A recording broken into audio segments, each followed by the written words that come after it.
Hello Internet, and welcome to my live reaction for Eden Zero, Chapter 18. I know this video is at least a couple days late. I've just had a really busy week here at school. But I'm here, it's the weekend, happy weekend. So yeah, when we last left off, Rebecca had still been called to the master's office and had not really advanced anywhere on that front. Pino and Shiki went out to have a bit of fun before they ran into the archer dude, the sniper dude. I don't know what his powers actually are, but he looks like a sniper to me. And he kind of started him and Lavilla, because the guy had come to take Lavilla home.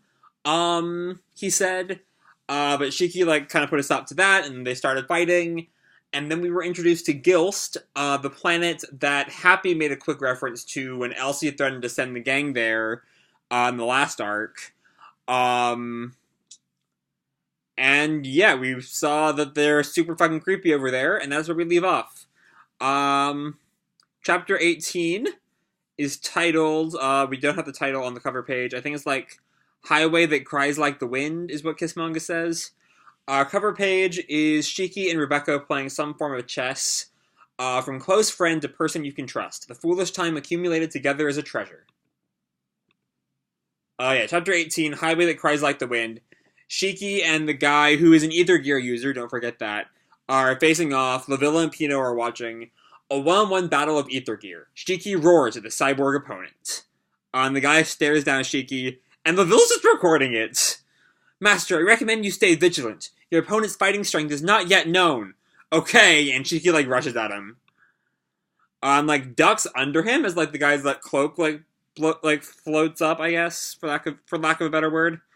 And the guy, looks below him, and Shiki, kicks him in the behind, and it's sent flying. But he, catches himself and notices that Shiki is gone. And Shiki, pops up, above him, powers up a fist, and slams him down. And he, just barely catches himself. And he does some, little white hand signs.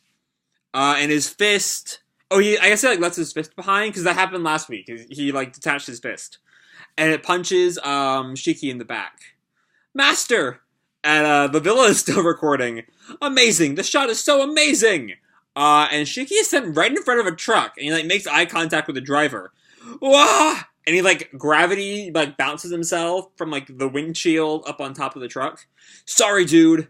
And the guy is fighting, follows after him onto the truck.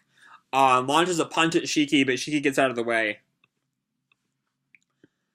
It's a gravity-type Ether Gear, huh? Because, Shiki is now, hanging out on the side of the truck.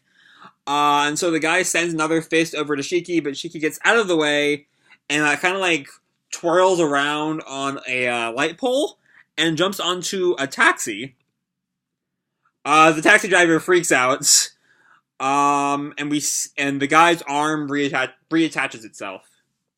And he jumps after Shiki. Hey! And Shiki barely dodges it, flipping up. And he lands on the roof, or Shiki lands on the roof of the taxi. And the guy lands somewhere else, I think? Or he's floating, I think. It's the wind? Wind of Heaven's Command Ninjutsu. Ninjutsu? Killer wind! And it's this big X-shaped gash, and several cars are sent flying. We see the driver of this one car does not give a shit that her car has been cut in half. But Shiki sure does. Ninjas are so amazing! So until we learn the guy's name, I'm just going to call him the ninja at this point.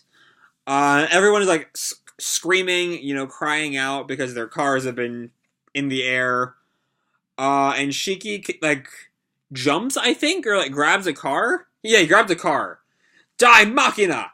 Gravitas! And he tosses the car onto the ground and jumps onto the roof. And is oh, he's jumping from car to car to make them, land safely. Okay. Yeah. That's what he's doing. And there's another car, that Shiki, grabs and puts right. And he, gets in front of the car to, make it stop, the friction with his feet.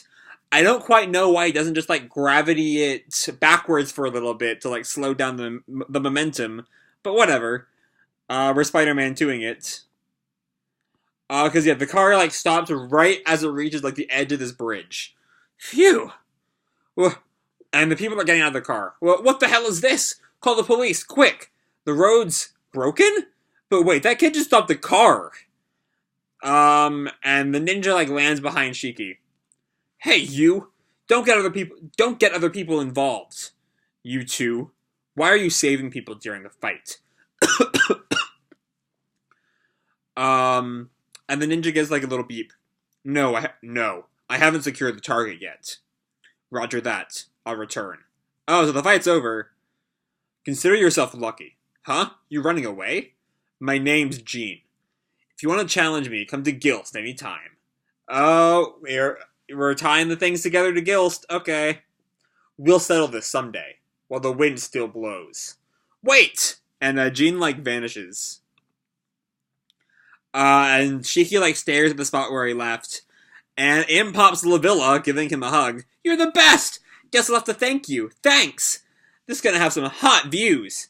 You were about to get kidnapped earlier. Damn, you're brave. And Pino, like, walks up to him. Master, let's get out of here before the police come. Okay. See you later. I can already imagine Rebecca's pissed face. And Lavilla leaves. And Shiki is not moving. Jin. Seems like he's a warrior from the planet Gilst. I just want to shout one thing. Go ahead. Ninjas are amazing! I want Shiki to watch Naruto now. I really want... I think Shiki would, like, fucking love Naruto. It'd be super funny. At the Adventurers Guild Shooting Starlight. We're back with Claris and Shiki and Pino. Rebecca went to Master's place, and she hasn't returned. She's late. Just what is she playing around with? So you're assuming she's playing around? Up walks a, like, broken Happy, missing an arm. Shiki notices him, Happy! And then we see, like, Happy's, like, destroyed self. His left arm is gone, his left ear is gone, the, like, patch above his left eye is gone. He's beat the fuck up. Happy! And, Shiki gets up and, like, runs over to Happy. What's wrong? What happened? Some weirdos attacked Master's room. And when I woke up, Rebecca and Master were gone. What do I do? Yep, they're at Gilst. And the trio, like, looks at Happy and, like, in shock. We have emergency news, and the newscast comes on. Several kidnapping incidents targeting video broadcasters have occurred in Blue Garden's Eternal City. It is assumed that this is an organized crime. However, there is still no information regarding the criminal group. And Shiki, like, looks at the broadcast and thinks back to Jin. Come to Gilst anytime. That guy! Don't tell me. Rebecca, too! And Shiki, like, with his fist trembling on the table. Rebecca. And he, like, he activates his ether gear and, like, crushes the table supports with it. The table? Master, calm down! And Shiki is not calming down. And then we cut to the villa in like, her bedroom, I think. To all broadcasters, in case you're on an outing. Lavilla, like, looks at it concerned. We're heading to Gilst. Let's go back to Eden Zero. Yes. And we see a woman walk in the opposite direction of Shiki. Kind of reminds me of Kagura, maybe? In her outfit, at the very least, from Fairy Tail. Eden Zero. And we see her, like, her full face. I'm guessing she's sister. That's my guess. Or the stars shine on Blue Garden. And then elsewhere on some ship in space, we see Rebecca captured and bound up. And she wakes up. Huh? What? This? And she sees a bunch of other women caught up in this, like, looks like a cargo container.